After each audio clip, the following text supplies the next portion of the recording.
Hey guys, let's talk about labs because this is a topic that comes up frequently in my practice, especially with new patients and really just patients in general who want to go ahead and order labs right off the bat. And I completely understand that because everyone's wanting to get to the root cause as quickly as possible and they want to know what's going on and they feel like that answer can be found in a lab test, which, hey, labs have their place in time.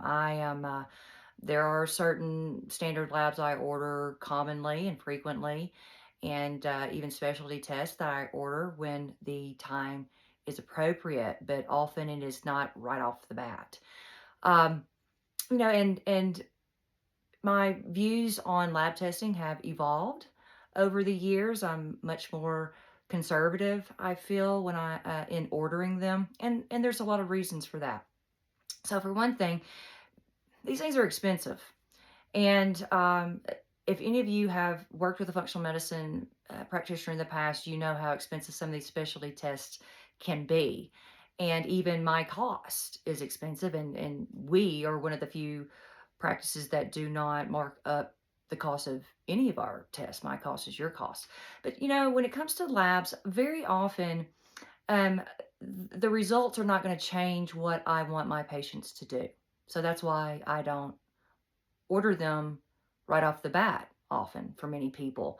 If you come to me and you are not doing the foundations, practicing the foundations, eating um, non-inflammatory foods, getting sleep, getting outside, managing your stress, making sleep a priority. If you're not doing those things, I know your test results are going to come back abnormal, but it's not going to change what I do.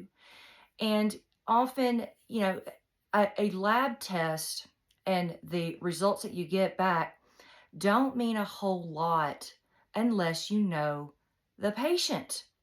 So you can have all this lab data, but if you don't appreciate the patient's medical history and lifestyle, you really don't know what to do with those abnormal results.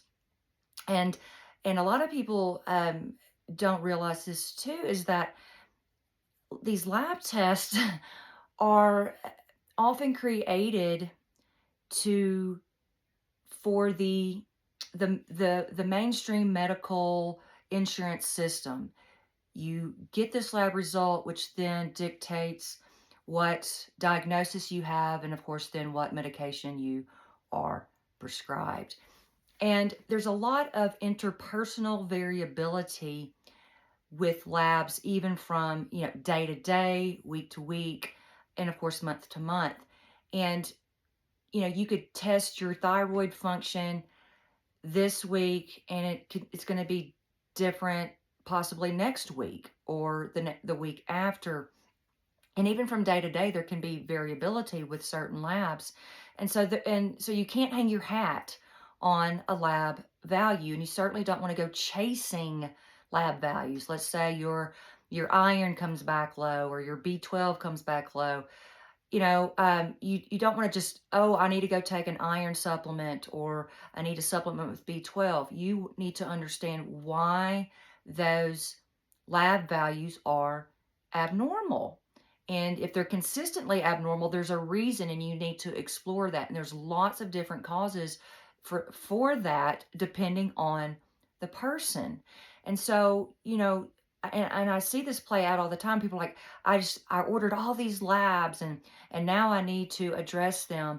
And often it's with supplementation. And so that's really no different than a conventional medicine doctor prescribing a pharmaceutical for your lab value. It's the same thing. Of course, I'd rather, use the natural route versus the pharmaceutical, but you're still kind of treating a symptom and not really that at the root cause, which is what you want to do. And so, um, again, labs absolutely have value and there is a time and a place.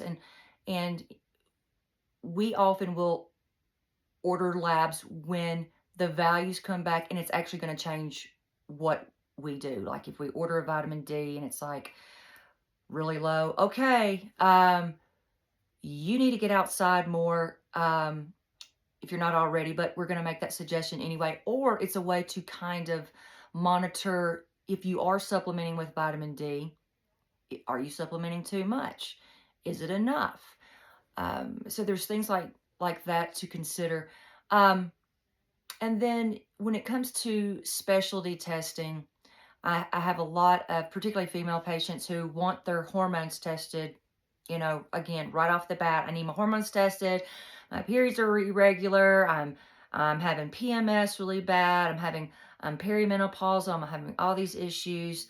But yet, they're eating fast food, drinking Diet Cokes, over exercising, not making sleep a priority, rarely getting outside. And so all of those things are going to affect your hormone metabolism. And so I don't want to order a $300 Dutch urine hormone test when the results aren't going to change what I'm going to want you to do to optimize your hormone metabolism. Yes, your lab results are going to come back wonky.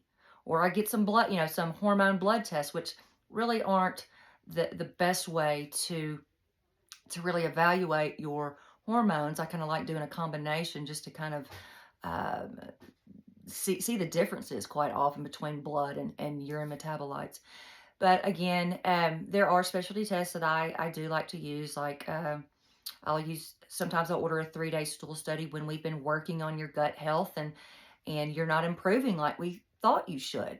Okay, let's explore what might be going on in your GI tract. But there's got to be a really good reason for me to do that, because your symptoms can already tell me a lot, whether or not you might have small intestinal bacterial overgrowth or candida overgrowth. Often you have those symptoms, and we use questionnaires a lot to really kind of hone in on whether or not that process might be going on. And sure enough, you do the test, and not no surprises. And I often do not use, sometimes people think they have parasites, and we all have parasites. Sometimes they can become a problem. Oftentimes they're not. We have, I don't know, evolved with these things. They're in your tissues, and a stool study often does not pick them up because they are within the colon wall, not hanging out in your colon. So they're very difficult to pick up in that regard. Sometimes you luck out and you pick up on a parasite, but that doesn't happen that often. So, and I always like the 3-day stool studies because 3 stool samples are better than 1. One test that I do like to use, more for the patient than for myself, but it's a urine adrenal test where we're kind of looking at your HPA axis and what your adrenals are doing. You can also use saliva, and I found that those are pretty reliable as well. And I order these tests to really more for the benefit of my patient and really showing them, like, yes, I'm telling you, you need to change these things. You are stressed. You're stressing your body. These things are stressing your body. You're working out too much. You're not getting enough sleep.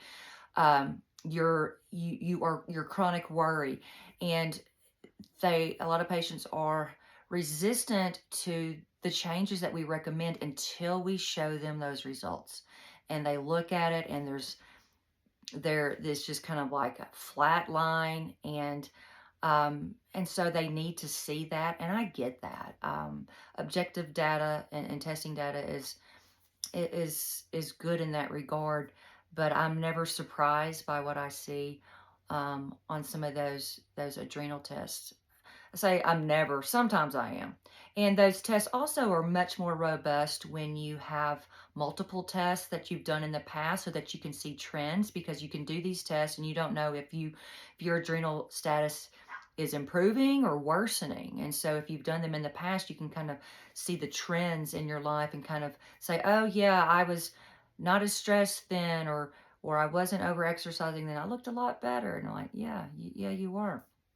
And so that's another one we'll use. Heavy metal testing.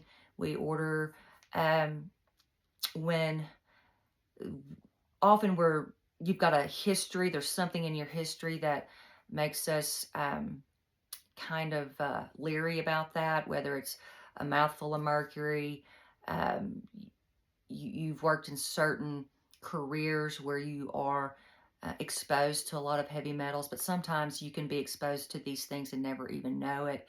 And we can pick up on some symptoms that make us feel like perhaps that's an issue. And that we'll use a urine provoked study. That's the one that I've had the most experience with, and I find that it's pretty reliable. And the, testing is endless. There is testing for everything. The ones I'm not a fan of, like everybody else is, are genetic tests. We all have genetic polymorphisms. I mean, we all do. And I've never had a genetics test come back to me that has actually changed what I want the patients to do. It's more of a confirmation of things. Like I've done them in the past where I've had COMT polymorphisms, but I don't break adrenaline down very well. Hey, I knew that, and so I take vitamin C sometimes when I get amped up, and it helps break down the adrenaline, and I'm all better. And that just kind of runs in my family, especially on my dad's side. So, testing is endless, and testing has its time and its place. But I find that testing is often not necessary if you take a good history and you know your patient and you pay attention to those symptoms. You can avoid wasting the patient's money on testing that can be sometimes very expensive. So I know there's a phrase out there, test, don't guess. I'm not, I don't lean that way so much anymore. Because I've just learned some things over the years, and you don't have to spend thousands and thousands of dollars of testing right off the bat, and I would encourage you not to. Of course, there are exceptions. There are exceptions to everything, especially when it comes to Lyme disease and some of those tick-borne issues like alpha-gal allergy. Those you kind of have to test for. So anyway, I hope you have learned something, and we'll maybe hold off on some testing and opt for maybe working with a functional medicine practitioner who has some experience working with patients and understands the symptoms to look out for and the things that need to be changed in your life. And first, one thing that you must do before you start ordering a bunch of tests is make sure you're doing the foundations. Okay, you're incorporating the foundations into your life. You're eating good foods, whole foods, nutritious foods. You're getting good sleep. You're moving your body. You're managing your stress. You're including God in your health journey, and you're walking with Him daily. And you're trying to reduce your toxin exposures and are part of a community and things like that. Those are the things that are going to have the greatest impact on your health, not simply chasing lab values with supplements and pharmaceuticals.